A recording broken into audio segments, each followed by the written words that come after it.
everyone. Welcome back to the Steernarks Network. Here today to bring you another video.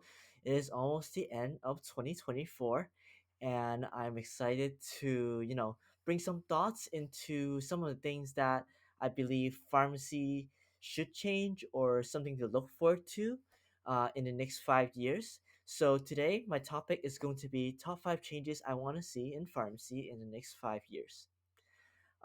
Again, just as a disclaimer, these are my own personal opinion, and I did use references from certain sources and try to develop my thoughts from there. So feel free to check them out in the description, and let's get that going. The first point I want to point out is the name retail pharmacy and trying to change it to community pharmacy or from a simple drugstore to community drugstore.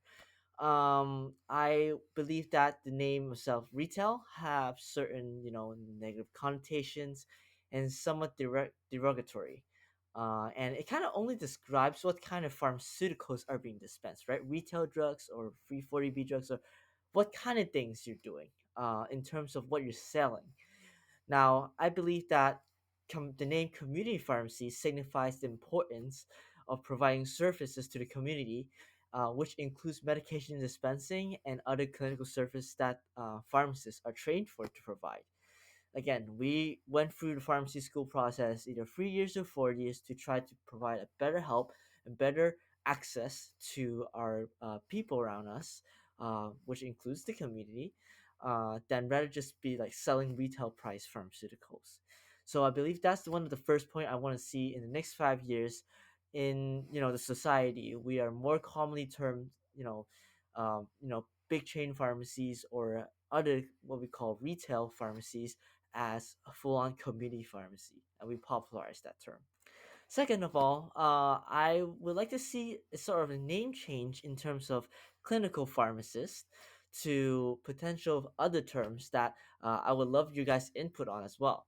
So the idea behind this is that all pharmacists perform their daily duties using clinical knowledge, and that's just a matter of fact that you either whether you practice in community settings, hospital, health system, ambulatory care, or even industry, you will utilize your clinical knowledge in some extent. For certain pharmacists who have more autonomy in their practice in advanced settings, yes, I think like they deserve to be recognized to have those additional trainings to help them to advance their practice or practice on top of their license and practice how they would like to do um, in their day-to-day basis.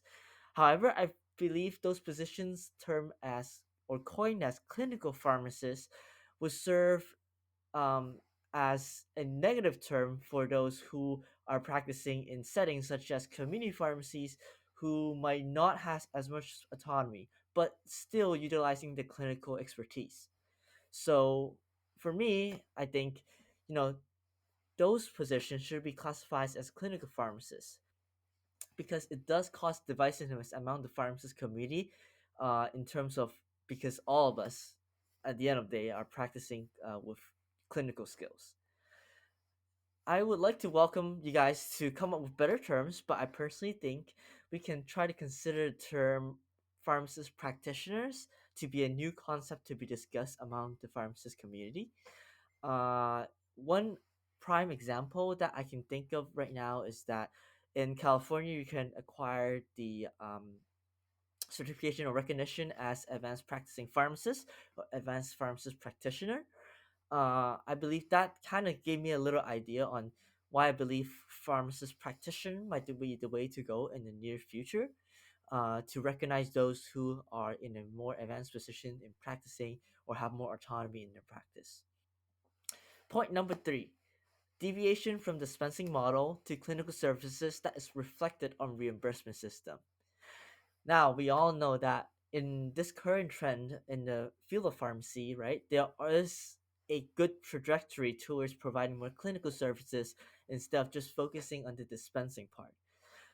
However, I feel like there's a big lack of behind in terms of reimbursement models and systems in terms of provide enabling those pharmacists being recognized to provide those clinical services. Even though some services or you might consider as clinical can be reimbursed in a certain way, either if you're under a a cloud practice agreement and your service don't directly you know reimbursed to you, but reimbursed to the provider, and or the health system provides you with your salary to just as a clinical pharmacist or as a pharmacist to practice in those settings. Or it can be something like a community-based medication therapy management services, where you can basically provide like clinical uh, expertise to certain use of medications. Those kind of services are somewhat, I would say, restrictive in terms of payments, even though there is payment, which is great. Um, an example of that will be the fact, if you're familiar with MTM services, right? There are certain metrics that you want the patients to be on or following a certain clinical guideline that might not tailor to an individual particular patient's day-to-day routine and using their medication and their understanding of it. So are those services that's provided, theoretically good, but is it actually making a difference in those individuals who can optimize their medication use better? I have a little doubt on that, unfortunately. And I believe, by having a more inclusive reimbursement system, hopefully we can provide better overall clinical services under the judgment of the pharmacists who are providing those services. So we can optimize healthcare at all. Point number four is independent practicing authority to practice on top of their licenses. I know, in a lot of states or even in nationwide or in other countries, there are certainly a lot of restrictions on how a pharmacist can practice, either by company policies or regulation or regulatory laws. I would like to kind of also emphasize on a point where recently the California's Board of Pharmacy um, made a statement in regards to standard of care or standard of practice to allow pharmacists to have more autonomy over what they can do or cannot do as long as it's within the training and the scope of practice. So, in shorter terms, basically, pharmacists don't need to practice where word by word to the law, but they can have their own autonomy or, in certain extent, to practice in a more um, um, clinical based way to hopefully provide those services and provide more access to patients that they're helping with.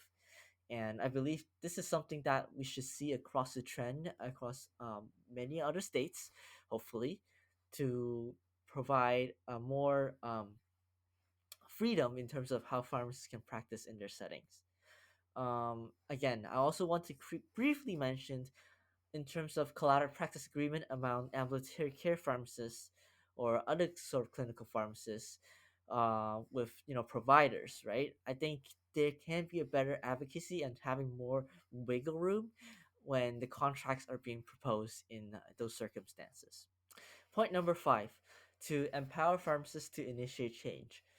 I think there it has been a massive, problem of pharmacists across this nation being burned out or tired in their practice, where they, slowly lose their passion in what they're doing, on like why they are a pharmacist.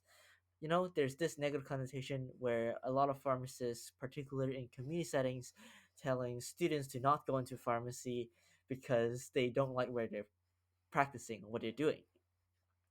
I believe there's a necessity for organizations such as APHA or state organizations, for me is CPHA, or you know health system organizations, or all of the different pharmacy organizations, to find ways to reignite the passion to serve others and why a pharmacist initially decide to join the field.